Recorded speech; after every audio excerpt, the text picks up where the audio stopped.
Hey everybody, Elman here. Today we're going to unbox the Alien Gear Shapeshift Core Carry Pack. Stay with us.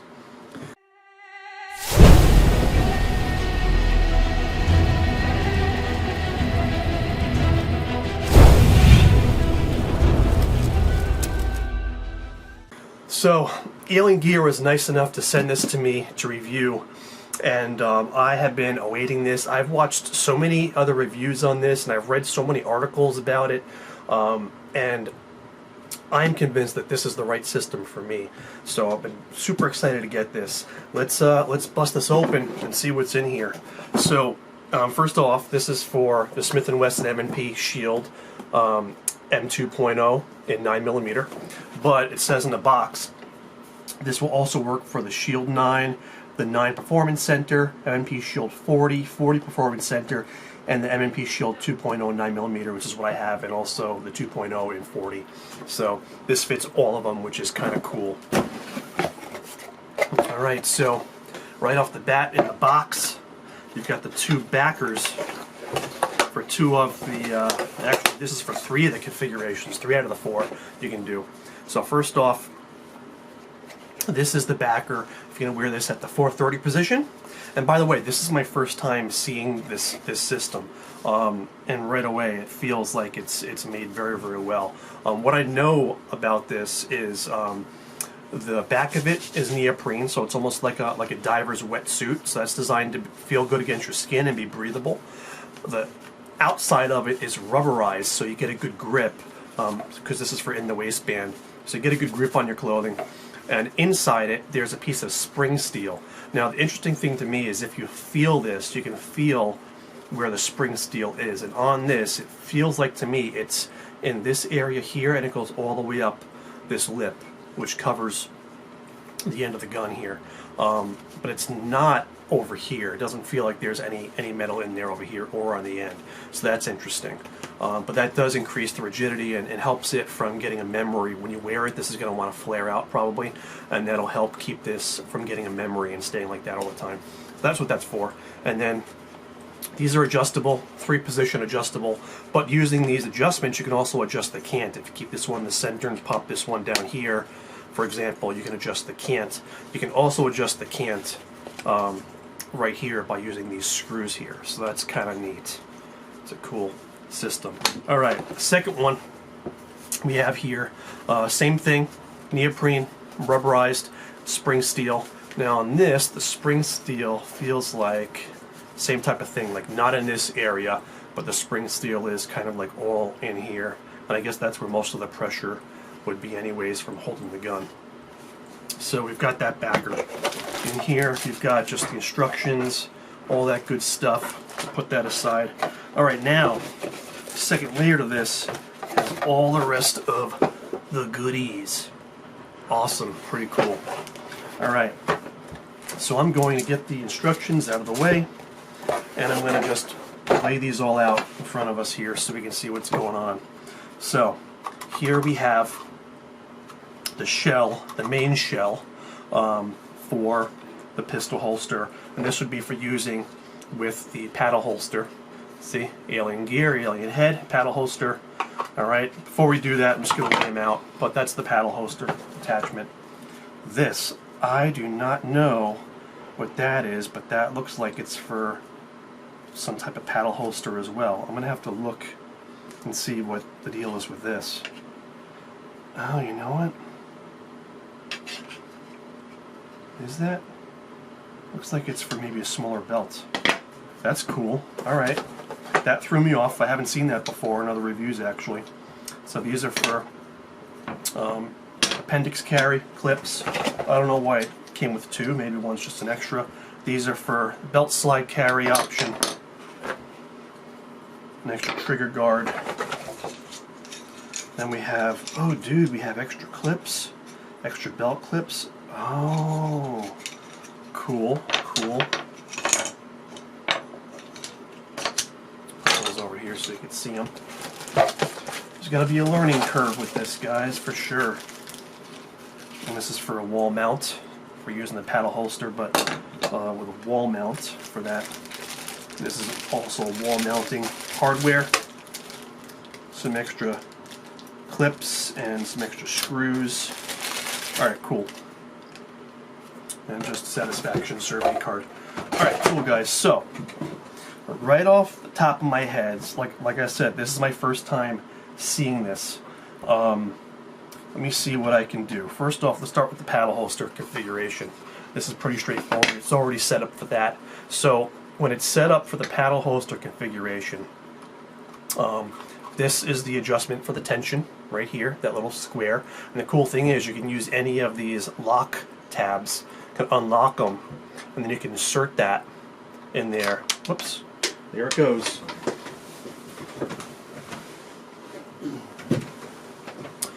You can insert that in there to adjust the retention. And see, it turns, the alien head turns there. So that's cool. So that's how you adjust the retention. Aside from that though, with this configuration, you have this, I don't know if you can see in there, I don't know how the lighting is, but there's a little piece that pops in and out on the bottom, right around there, and that locks the trigger guard into this holster. So what that means is a person can't come up and grab your piece. So when you draw with this, as you draw and wrap your hand around the handle, you want to also push down with your thumb, and that releases the pistol out. Okay, so that's a great safety feature. And to lock it on to the paddle holster, all you do is, you can see in that little hole, there's a little piece that comes across on the top.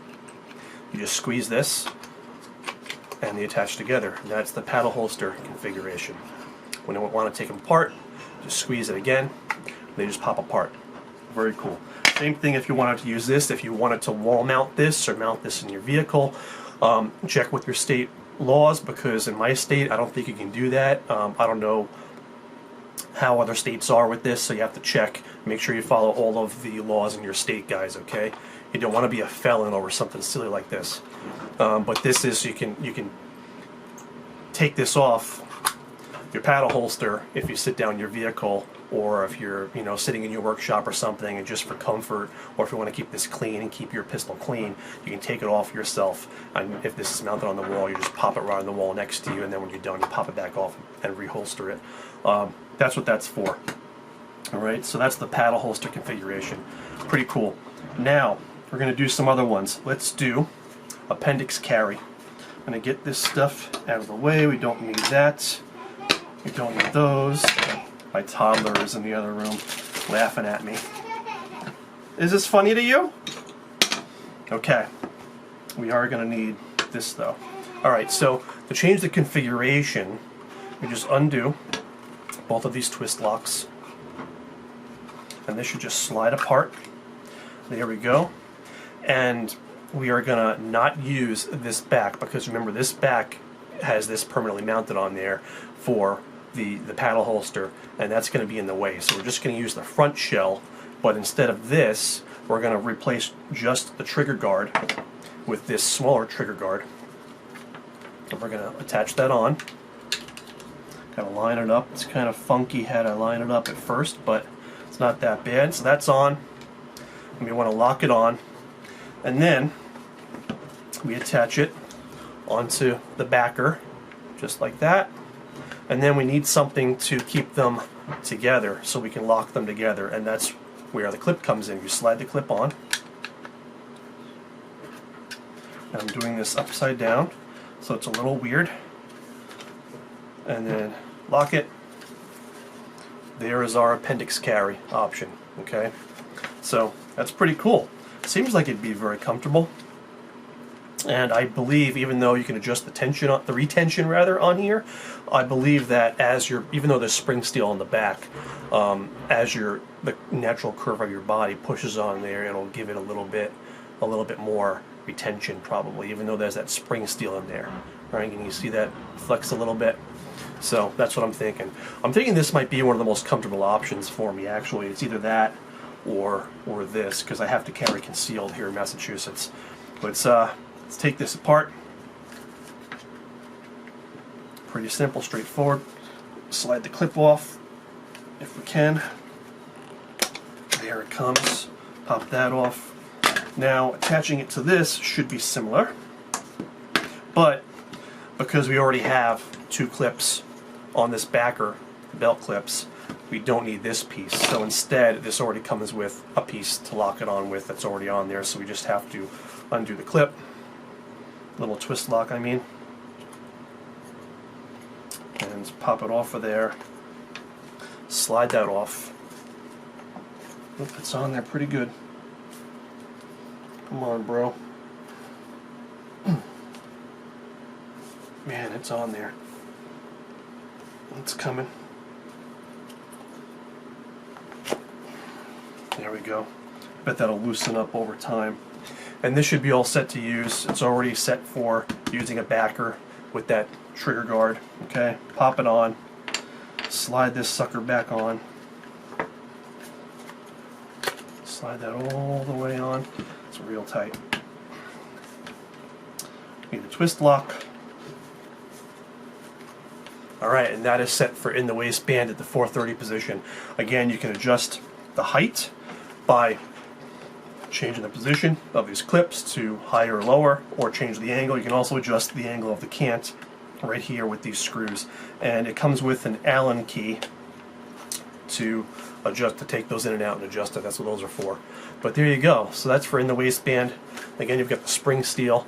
This is very interesting to me because it has no back to the holster. All it needs is that little piece for the trigger guard, and that's enough. But that's pretty cool. And again, you can see how, there we go, how it's going to flex a little bit with that spring steel to help with retention, but you can adjust it with that anyways. So, pretty awesome. Alright, let's take this apart. So, it looks like, you know, when you first see all of these different pieces, it looks intimidating, but as I'm seeing, it's actually not that bad. Once you kind of fiddle with them and kind of figure out how things lock together and what the different pieces are for, it's actually not that bad. Except for this piece right here. Give me a real hard time. Okay, let's get that out of the way. Now, let's try to do the belt slide. Now for this, I believe, again, we are going to need the smaller neoprene backing. And let's see, how else? Oh, I know what we need to do. Okay. I'm going to remove this trigger guard. There is yet a third trigger guard. There's a trigger guard piece with the belt slide on it. So we're going to install this. Going to line them up. Lock them on. Lock them together. So that's one. Now we attach it to the backing. So see, we've got that together with the trigger guard, with the belt slide. Now we're going to attach it to the backing, and the way we attach it to the backing is now with this other belt slide piece. Remember this little piece from before? It's got one of those molded onto the belt slide. Pretty cool. So I'm going to slide that baby on. There we go, slide it up. Lock it on, and it is on, and that is the belt slide option. Pretty awesome. So we've gone through the four main options. I'm going to have to look at the instructions to figure out what the deal is with these different types of clips. There's, aside from the ones that it comes with, there are 3 other kinds of clips. Looks like these ones hook under. It's pretty wild. And then also, I've got to figure out what the deal is with this. I believe this is just an additional option for a wider paddle holster carry. And another difference with this is, I think, that that if you look at this, how this one goes together, you can slide this on and off without removing your pants or your belt. But this one is single-pieced, so it threads onto your belt directly, so this will not come off, and it looks like that would be more sturdy and even more safe. So another cool thing I'm noticing is if you look at this paddle holster setup, it's the exact same bracket as the wall mount bracket that this came with. All right, and if you look at how that is, it's set up so you can connect the bracket directly onto there. All right, so what I'm thinking is I can adjust. I have no use in Massachusetts. I have no use for the wall mount bracket. I'm not going to use it, but I can use the extra screws that this came with, and I can mount this onto here, and then I can get the feel for which of these paddle holster configurations is more comfortable for me. And I have the feeling that this one will be more comfortable than the smaller alien head paddle holster. And I love the fact that it can't just pop off. Somebody can't pop it off. It can't pop off, you know, if you're out in the woods or whatever, and going through branches or whatever, and you know something can't get stuck on your holster and yank it off by accident. Even though I don't think this would happen because the little claw thing on here seems very secure, but that's what I'm thinking anyways. I'm gonna set this up that way so I can play with it. Thanks for watching this unboxing, guys. If you want to check out Alien Gear holsters, I'll put a link to this in the description. Seems really, really awesome. I'm going to wear all these different configurations around. The open carry ones like the paddle holster and the belt slide I'm going to have to do either in the woods when no one's around, or I'm going to have to do with a sweatshirt or a jacket over it, but I do want to try them out and see how comfortable they are. The inner waistband ones I'm going to try to wear every day, and then I'll be back with a full review, let you know what I think of all these configurations. Thanks so much for watching. Please check me out on Patreon. I've got an exclusive content on there. All my YouTube videos also get up there early and ad-free. Please check me out, patreon.com/AnimalManSurvivor. I can use your support, guys, if you like what I do, and I hope to see you there.